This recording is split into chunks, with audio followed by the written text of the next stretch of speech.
All right. Hey, it's Kenny with Helicopter Line Ground School.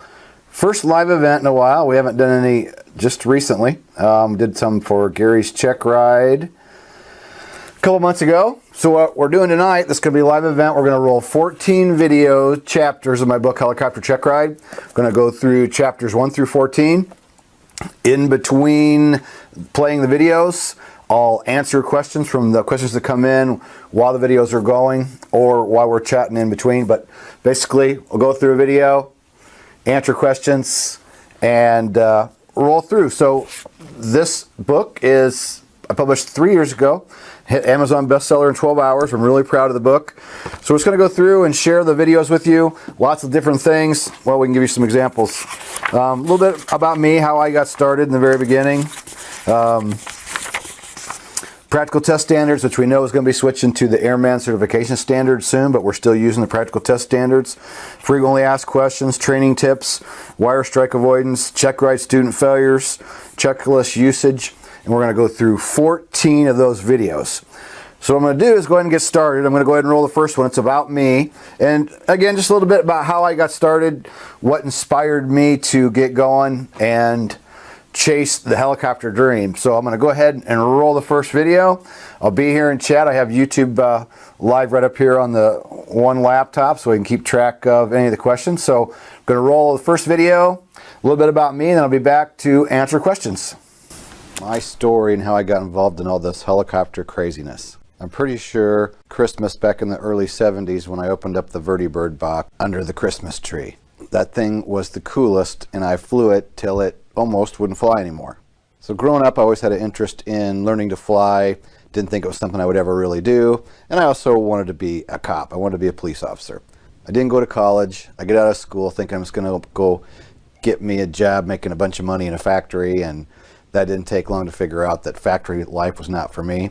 So I first chased after the police officer dream and made it in my early 20s. And during that time as a police officer, I got to be appointed as the department firearms instructor, which was cool, which important part of the story. They sent me to an instructor development course, which although that was for law enforcement, it's about how people learn, and it's amazing how much of that I've taken over into the helicopter instructor environment. So I'm doing the police officer thing, firearms instructor thing, and pretty quickly I'm not really, I guess, happy. I'm wanting something else, and I start a towing service while I'm still a cop. And I started out going to have just one little truck and kind of mess around the side. And then pretty soon I needed a bigger truck, and then I wanted another bigger truck on top of that, and then I wanted a bigger truck on top of that, and that went on and on. And actually, to back up just a bit, I actually got in the fire department before I got in the police department. Really super busy between fire department, police department, wrecker service, early 20s, going like a madman, chasing all these dreams. And while I'm in my early 20s, my mom ends up diagnosed with Lou Gehrig's disease. So we took care of her for the 5 years that she was sick, and during the process, I was the strong one. I was okay. And then after she passed away, my life kind of fell apart. And I realized I had all these jobs, and I had cars and trucks, and I'd been all about the material possessions. And I realized that it didn't matter how many buildings you owned and how many cars and trucks you had, that all those things can really mean nothing. So I go through about a depression, and I make one of the smartest decisions I ever made. I decided to go to counseling. And the counseling was one of the best things I ever did because it gave me a new direction and made me realize a lot of things that I hadn't realized prior to that. So I also start listening to motivational tapes.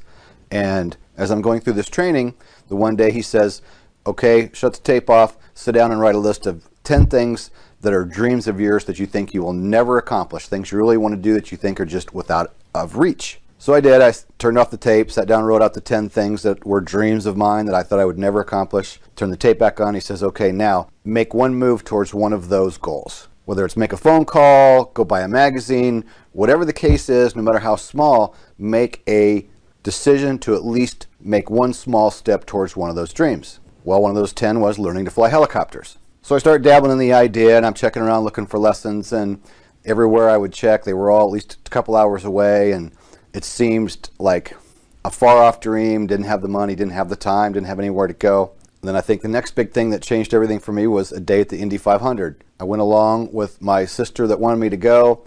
I didn't really want to go, but somebody had canceled on her, and I went along even though I was being a pain about it. I didn't really want to go. But once I got there and as they start getting ready for that race that day, there's cars going around the track and tow trucks going around, drying the track. And I noticed all these helicopters coming and going. So I'm eyeballing the helicopters, watching all this stuff going on. And when that race started, it was the first time I ever really understood the term breathtaking. When those cars go flying past so fast and with so much noise, I literally couldn't breathe.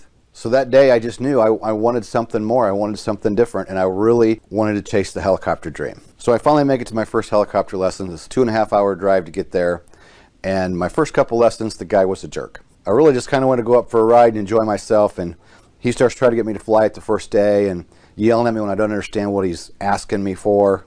And I didn't go back for 6 months after those first 2 flights. Or actually, I think it was closer to a year before I went back. So when I go back, there's a young man there who basically says, that guy you flew with when you were here before, he was a real jerk. And I said, you know what, I'm glad you said that, because that's what I thought and I didn't want to say it. And he said, let's forget that guy. Let's go out today and start from scratch, and then we'll go from there. And he says, you don't even have to fly today if you don't want to. And I said, you know what? That would be awesome. He said, I'll just take you out, show you the maneuvers, we'll have some fun, and we'll come back and talk about it. And he made it a completely, entirely different experience for me. So then I'm motivated. So I start finding ways to generate the money, because we all know the money is the hard thing, or is for most of us. And I do the typical, I fly, fly, fly. I don't worry about ground school. The instructor I have doesn't really push ground school. And I'm flying, and I'm doing really well in the helicopter, and I change instructors and go to a different flight school just to try something out. And this guy takes me out, we fly together, and he's like, wow, you're doing really well. He goes, you're ready for your check ride. What did you score on your written test? And I'm like, what written test?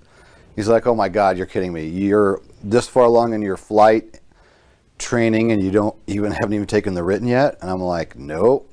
So he goes, okay, so we got some work to do. And we go in and sit down, and he goes, well, what do you know about weather? And I look out the window and I see big puffy clouds outside. And I say, well, I see clouds in the sky.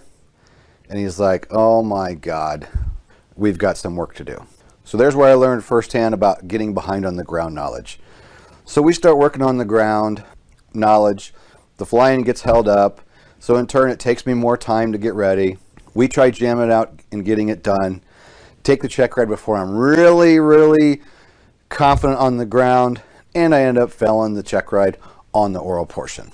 And hands down, all these years later, I know it's because I just wasn't prepared enough. And I was the first student for this new instructor. He's one of my best friends to this day. He was a great instructor, but I was his first student, which is very common that the first person you send doesn't make it through their check ride. So after that first failure, I went home with my tail between my legs. I really struggled with it, and then I didn't go back for like 6 months. And then when I got fired up to go back and try it again, I thought this time around, there's no way I'm gonna fail that oral, and that's where the notebook comes into play. I had all kinds of notes from the different places I'd flown. I had all these books scattered everywhere. And I thought, man, I wish I had one place I could study. I just wanted one place I could sit down and just kind of go through things. So I created my notebook. Get all my ratings. I go out and start working in the helicopter industry. And of course, when I started, I couldn't even believe I was an instructor. And I can remember my first couple lessons thinking, I don't have a clue what to even do. And I just decided to just get started. And I kind of just took a little bit of everything I'd learned from all the different people that I'd flown with and somehow just kind of came up with my own way of training that worked for me. I had a lot of success as a new instructor, did really well with getting people through check rides, and I was like the ground guy.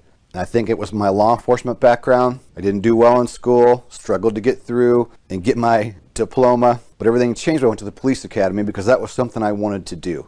So I was a lot more serious about studying. So in turn, I became like the reg expert. And I also became the ground guy. Nobody else wanted to do ground.